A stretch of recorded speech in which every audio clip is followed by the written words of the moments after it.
موجودہ دور میں یا ہم یہ کہیں کہ موجودہ سرکار میں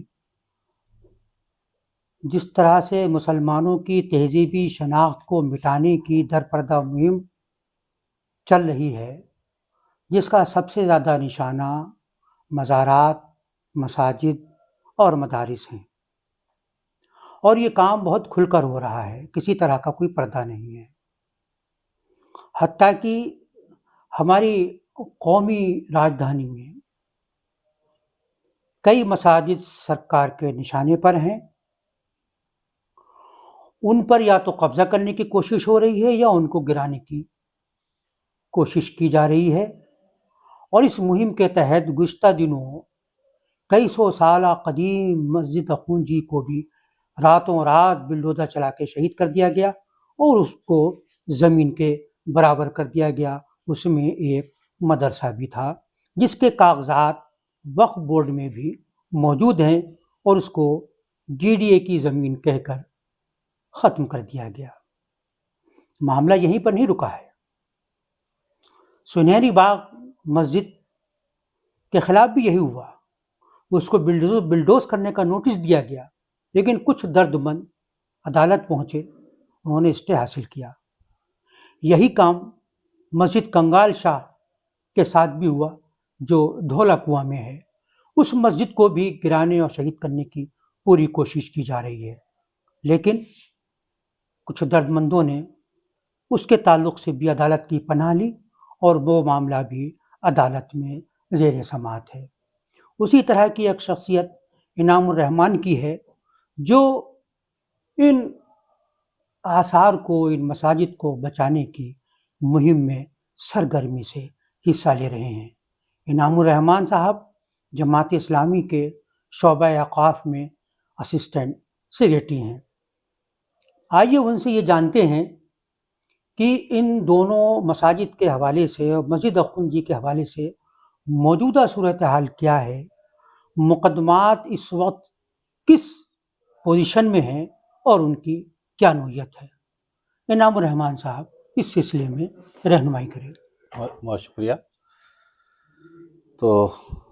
جیسا کہ آپ نے اپنی تمہیدی گفتگو میں ابھی فرمایا کہ اس وقت راجدھانی دہلی کی کئی مساجد نشانے پر ہیں، اس میں سے ایک مسجد شہید بھی ہوئی، مسجد اخونجی، جو 800 سال پرانی، جس کی تاریخ ہے، دستاویزات موجود ہیں۔ یہ مسجد دہلی کا جو سلطنت پیریڈ ہے اس زمانے کی مسجد تھی۔ آثار قدیمہ کی جو کتاب ہے جو 3 والیوم میں ہے، اس کے اندر بھی اس کا ذکر موجود ہے اس مسجد کا۔ تو یہ ایک عجیب افسوسناک بات ہے کہ اتنی ایک تاریخی عمارت جس کی ایک آرکیولوجیکل ویلیو بھی تھی، اس کو اس طرح سے شہید کر دیا گیا اور اس کو انکروچمنٹ بتایا گیا، جبکہ جو ادارے اس کو انکروچمنٹ بتا رہے ہیں ان کو پیدا ہوئے، ان کو بنے ہوئے ابھی چند روز، جمعہ 8 دن ہوئے ہیں، اور یہ ادارہ، یہ مسجد اور اس سے متصل مدرسہ یہ بہت پرانا ہے۔ مدرسہ تو بعد میں اس میں شروع ہوا، لیکن مسجد تو جو ہے سلطنت پیریڈ کی ہے،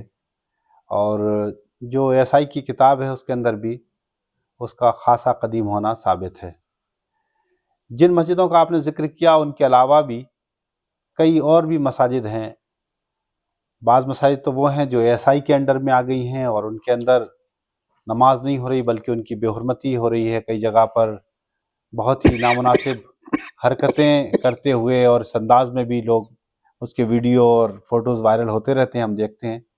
لیکن بعض جگہ ایسا بھی ہے کہ ہیلے بہانوں سے مسجدوں میں نماز روکی جا رہی ہے۔ اس کی ایک مثال آپ کو میں بتاتا ہوں کہ قطب مینار کا جو کمپاؤنڈ ہے، اس کے دروازے سے متصل ایک جو چھوٹی سی مسجد تھی، جس میں برابر 2 سال قبل تک، یعنی کووڈ پیریڈ تک بھی اس میں نماز ہوتی رہی۔ پھر ایک بہانہ کر ایک ایپیسوڈ، ایک سین کریٹ کیا گیا، کچھ لوگ وہاں پوجا کرنے پہنچتے ہیں اور پھر ان کو پوجا کرنے والوں کو روک لگائی جاتی ہے، اور وہ پھر بیلنس کی جو پالیسی اختیار کی جاتی ہے،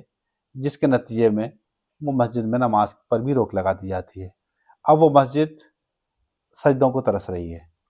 تو یہ معاملہ ہے جو چل رہا ہے۔ مسجد اخنجی کا جیسا آپ نے پوچھا کہ کیس کی کیا نوعیت ہے، تو اس میں ایک وقف بورڈ کا افسوسناک جواب جو سامنے آیا ہے وہ یہ کہ انہوں نے کہا کہ یہ ہمارے ریکارڈ میں نہیں ہے۔ اگر مسجد ان کے ریکارڈ میں نہیں بھی ہے تب بھی مسجد ہونا ان کے ریکارڈ میں نہ ہونے سے اس کی مسجد نہ ہونے کی حیثیت تبدیل نہیں ہو جاتی۔ ایسا نہیں ہے کہ کوئی دنیا کے تمام لوگ مل کر بھی یہ کہہ دیں کہ وہ مسجد نہیں ہے اور ایک مسجد ہے تو وہ مسجد اپنے آپ میں اس کی اپنی ایک حیثیت ہے، لیکن دوسرے ریکارڈز میں اس کا ذکر ملتا ہے۔ دوسری بات یہ کہ ڈی ڈی اے اس کو اپنی زمین بتا رہا ہے، کبھی انکروچمنٹ کہہ رہا ہے، تو یہ بات بھی صحیح نہیں ہے۔ اس سے پہلے اسی مسجد کا جو فیصلہ ہائی کورٹ سے ہوا ہے اس فیصلے کے اندر مسجد کو ریلیف ملی ہے، اس کا اور اس سے متصل قبرستان پر ڈیمارکیشن کا آرڈر پاس ہو چکا ہے، اور اس معاملے کے اندر بھی کورٹ نے مختلف ڈپارٹمنٹ سے جواب طلب کیا ہے۔ تو اب اگلی تاریخ پر انشاءاللہ دیکھتے ہیں کیا ہوتا ہے۔ مسجد کنگال شاہ جو دھولا کنواں میں واقع ہے اس کے تعلق سے یہ ہے کہ بیچ میں ڈی ڈی اے نے عدالت میں اپیل دائر کی تھی کہ اس میں چونکہ اسٹے ہے، آپ اسٹے ہٹا لیں، ہم اس کو توڑنا چاہتے ہیں، وہ بھی انکروچمنٹ انہوں نے کہا تھا اس کو، جبکہ وہ مسجد 400 سال سے زیادہ تاریخ ہے اس کی پرانی، اس کے دستاویزات ہیں، دہلی کے گزٹ میں 70 کا جو گزٹ ہے اس کے اندر وہ موجود ہے، وقف بورڈ کے اندر بھی وہ رجسٹرڈ ہے، وقف بورڈ کی انتظامیہ کمیٹی اس کے اندر موجود ہے، اور وقف بورڈ کا امام بھی ہے، اور مدرسہ جو اس میں چلتا ہے اس کی پرمیشن بھی وقف بورڈ سے ہے، یہ تمام چیزیں موجود ہیں۔ اچھا، یہ بات میں آپ کو یہاں بھی بتا دوں کہ مسجد اخنجی کے اندر بھی وقف بورڈ کی انتظامی کمیٹی بھی ہے، وقف بورڈ کا امام بھی ہے، اور اس کا جو اندر بھی جو مدرسہ چلتا ہے وہ بھی وقف بورڈ سے منظور شدہ ہے۔ تو اب یہ بات وقف بورڈ کی طرف سے آنا یہ خود عجیب لگتا ہے کہ اچانک وقف بورڈ نے، جس میں اس کا امام موجود ہے، جس میں اس کی کمیٹی اس کے ذریعے سے بنائی ہوئی کمیٹی موجود ہے، اچانک وہ یہ بات کیسے کہہ سکتے ہیں کہ وہ ان کی ملکیت نہیں ہے، ان کے ریکارڈ میں نہیں ہے؟ اگر ان کے ریکارڈ میں نہیں ہے تو ان کو اپنے ریکارڈ درست کرنا چاہیے۔ اور صرف ایک مسجد وقف صرف کاغذ میں ہونے سے وقف نہیں ہوتی، بلکہ وقف رول کے مطابق وقف بائی یوزر بھی ہوتی ہے، یعنی اس کے استعمال سے بھی وہ وقف ہوتی ہے۔ تو جو مسجد مسلسل آباد تھی، مسلسل اس میں نماز ہو رہی تھی، تو وہ تو مسجد رہے گی، اس کی حیثیت نہیں تبدیل ہو سکتی۔ سنہری باغ کے معاملے میں بھی جو معاملہ آیا تھا، جو ڈی ڈی اے کی طرف سے ایک نوٹس جاری ہوا تھا جس میں لوگوں سے رائے مانگی گئی تھی کہ ٹریفک کا ایشو ہے، ہم اس کو کہیں اور ریلوکیٹ کرنا چاہتے ہیں یا پھر اس کو ڈسمنٹل کرنا چاہتے ہیں، تو چونکہ وہ مسجد ہیریٹیج کمیٹی میں ہے، ہیریٹیج بلڈنگ کے اندر ہے، تو اس وجہ سے اسی کے حوالے سے ابھی اس کے اوپر اسٹے ہے، اور وہ اسی جو رائے آئی تھی لوگوں نے، ایک بات یہ کہی جاتی ہے کہ تقریباً 65,000 کے قریب اس کے اگینسٹ رائے آئی ہیں اس نوٹس کے قریب میں، لیکن بعض لوگ یہ کہتے ہیں کہ وہ 1 لاکھ اور اس سے بھی زیادہ تھی۔ بہرحال 60,000 بھی اگر ہم مان لیتے ہیں، 60-65,000، تو ایک بہت بڑی تعداد ہے جس کے خلاف لوگوں نے، اتنی بڑی تعداد میں لوگوں کا میل کرنا، مطلب لوگوں کے اندر یہ احساس ہے کہ یہ اس طرح کی چیزوں سے نہیں آئیں۔ اور یہ میں آپ کو یہاں یہ بھی بتا دوں کہ یہ میل کرنے والے صرف مسلمان نہیں ہیں، بلکہ بعض ہندو بھائی بھی ہیں ہمارے، بعض سکھ بھی ہیں، بعض عیسائی بھی ہیں، اور بھی مختلف سماج کے مختلف طبقات کے لوگوں نے یہ ڈی ڈی اے کو یہ میل کیا ہے کہ وہ اس کارروائی پر فوراً روک لگائیں، اور جو نوٹس ہے اس کو اللیگل قرار دیتے ہوئے اس کو رد کریں، اس کو منسوخ کریں اس کو۔ تو یہ اس وقت صورتحال ہے، اس وقت جو چل رہی ہے۔ امید یہ ہے انشاءاللہ کہ ان تمام معاملات کے اندر کورٹ کے ذریعے سے انصاف ملے گا اور اس میں انشاءاللہ کامیابی حاصل ہوگی۔ تو آپ کا کہنا یہ ہے کہ دہلی وقف بورڈ کا رویہ اس کے تعلق سے بہت غیر ذمہ دارانہ رہا ہے، اور موجودہ صورتحال تک معاملے کو پہنچنے کا کہیں نہ کہیں قصوروار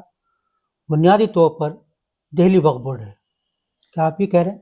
دیکھیے، اصل میں کیا ہے کہ گزشتہ کچھ دنوں سے دہلی میں بورڈ نہیں ہے، بورڈ کی جو مدت کار ہے وہ مکمل ہو چکی ہے، اور ہونا تو یہ چاہیے تھا کہ بورڈ کی مدت کار مکمل ہو گئی تو بورڈ کو دوبارہ سے ریکنسٹیٹیوٹ ہونا چاہیے تھا، لیکن وہ نہ ہوتے ہوئے یہاں دوسری بات ہوئی، یہاں یہ ہوا کہ بورڈ کے اندر ایک ایڈمنسٹریٹر مقرر کر دیا گیا. ایڈمنسٹریٹر مقرر کرنے کے لیے جو بنیادی شرائط ہوتی ہیں، جو بنیادی جو چیز گراؤنڈس ہونا چاہیے، یہاں ہمارا ایسا خیال ہے کہ وہ صحیح نہیں ہے. اور جو ریلیجس کمیٹی یہ سارے کام کر رہی ہے، جس کی نوٹس سے یہ سب کچھ ہو رہا ہے مسجدوں کے معاملات میں، چاہے مسجد اخنجی کا معاملہ ہو یا مسجد کنگال شاہ کا ہو یا اور بھی دیگر مساجد کا معاملہ ہو، اور ان مقابر کا بھی معاملہ ہو جو شہید کر دی گئی ہیں. مسجد سنہری باغ مسجد کے سامنے ایک مزار تھی، وہ شہید کر دی گئی. ماموں بھانجے کی مزار تھی، وہ شہید کر دی گئی. اور بھی ایسی دیگر کئی مساجد ہیں جو شہید کر دی گئی. یہ سب کو شہید کرنے میں کہ آرڈر جو ہیں وہ ریلیجس کمیٹی کے آتے ہیں. ریلیجس کمیٹی کے جو چیئرمین صاحب ہیں وہی اس وقت دہلی وقف بورڈ کے ایڈمنسٹریٹر ہیں. تو یہ تو کنفلکٹ آف انٹرسٹ ہے. یعنی ایک آدمی آرڈر پاس بھی کر رہا ہے، ایک آدمی ایگزیکیوٹ بھی کر رہا ہے. تو یہ سب چیزیں ذرا سا، یا اس کو بچانے کا کام بھی اس کی ذمہ داری ہے اور ایک آرڈر پاس کرنا بھی اس کی ذمہ داری ہے. تو ایک ہی آدمی دو جگہ ایک ساتھ ایک رول نہیں کر سکتا. تو اس کو بھی بعض لوگوں نے کورٹ میں چیلنج کیا ہے کہ یہ جو ہے ایڈمنسٹریٹر کا تقرر غیر قانونی ہے اور اس میں کنفلکٹ ہے انٹرسٹ میں، لہٰذا ان کا بورڈ کو واپس کنسٹیٹیوٹ کیا جائے اور یا پھر جو ہے ایڈمنسٹریٹر کو تبدیل کیا جائے. دوسری بات یہ کہ ایڈمنسٹریٹر کا جو بورڈ کا نیچر ہے، بورڈ کا اگر آپ پورا وقف ایکٹ اگر آپ پڑھیں گے تو اس کا جو نیچر ہے، تو ہر جگہ جیسے چیئرمین ہوگا تو مسلم ہوگا، اس کے ممبر ہوں گے تو مسلم وکیل، مسلم ایم پی، مسلم فلاں مسلم فلاں. ایڈمنسٹریٹر کے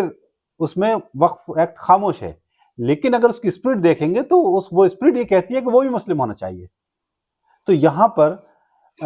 یہ بھی ایک چیز ہے کہ کسی کو بھی آپ نے اگر لا کے بنا دیا. اور یہ کوئی بات اگر یہ کوئی کہے کہ یہ تو کمیونل بات کر رہے ہیں آپ، یہ کیا بات ہوئی؟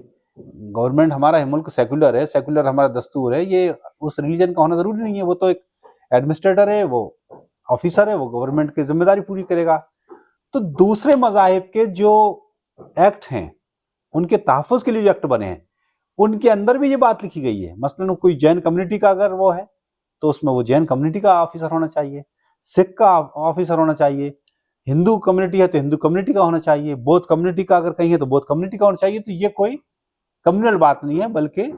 تاکہ وہ اس مذہب کی چیزوں کو سمجھتے ہوئے صحیح طریقے سے اس اسپرٹ کے ساتھ اس کو کر سکتا ہے. تو آپ کو نہیں لگتا کہ جو موجودہ صورتحال جو پیدا ہوئی ہے، کیا اس کے تئیں مسلمانوں کی بے حسی، مسلم تنظیموں کی لاپرواہی بھی کہیں نہ کہیں ذمہ دار ہے موجودہ صورتحال تک معاملات کو پہنچانے میں؟ میں پوری طریقے سے تو آپ کی بات سے اتفاق نہیں کر سکتا، لیکن کہیں نہ کہیں تو ہے. مطلب ہماری جو ترجیحات ہیں، چونکہ اوقاف نہیں ہے، اس میں شاید اوقاف اس لیول پر نہیں ہے، اور ملت کے سامنے بھی اور اتنے سارے دوسرے مسائل ہیں، جبکہ یہ ایک بہت اہم مسئلہ ہے. اس کو بھی ترجیح میں اولیت حاصل ہونا چاہیے. لیکن الحمدللہ جماعت اسلامی تو اس معاملے میں آپ دیکھ رہے ہیں اس کے قیام کے بعد سے اس کی ہمیشہ پالیسی پروگرام کے اندر اوقاف رہا ہے، اور گزشتہ دنوں میں گزشتہ کچھ میقاتوں سے جماعت نے اس پر اور فوکس کیا، اس میقات میں اور فوکس کر رہے ہیں، اور بھی تنظیمیں کچھ نہ کچھ کر ہی رہی ہیں. ایسا نہیں ہے کہ بالکل کچھ نہیں کر رہے ہیں، لیکن ضرورت ہے کہ جو کچھ کر رہے ہیں اس سے اور آگے بڑھا جائے. آپ کے کہنے کا یہ ہے کہ وہ ان کی منصوبے پروگرام میں تو رہا، لیکن جس طرح سے اس کو ترجیحات میں جگہ ملنی چاہیے تھی، اس میں کہیں نہ کہیں کوتاہی ہوئی ہے. آپ یہ کہنا چاہ رہے ہیں؟ ہاں، یہ تو ہم کہہ سکتے ہیں کہ ترجیح میں یعنی تنظیموں کے بھی اور عوام کے بھی، مسلم عوام کے، مسلم اور اداروں کے. چلیے، اس سوال کے جواب میں آپ کی مشکل کو میں محسوس کر رہا ہوں. ہم امید کرتے ہیں کہ اوقاف کے معاملے میں جس تیزی کے ساتھ سرکار کی طرف سے کام ہو رہا ہے، اوقاف ایکٹ کو بھی ختم کرنے کی باتیں کی جا رہی ہیں، ہماری ملت، ہمارے رہنما اور ہمارے نوجوان، جس کا ایک حصہ انعام الرحمان بھی ہیں، یہ ذمہ دار ہیں، وہ ضرور اس پوری صورتحال کو سمجھ رہے ہیں اور اس کا مقابلہ کرنے کی بھی سکت رکھتے ہیں. آج کے لیے بس اتنا ہی.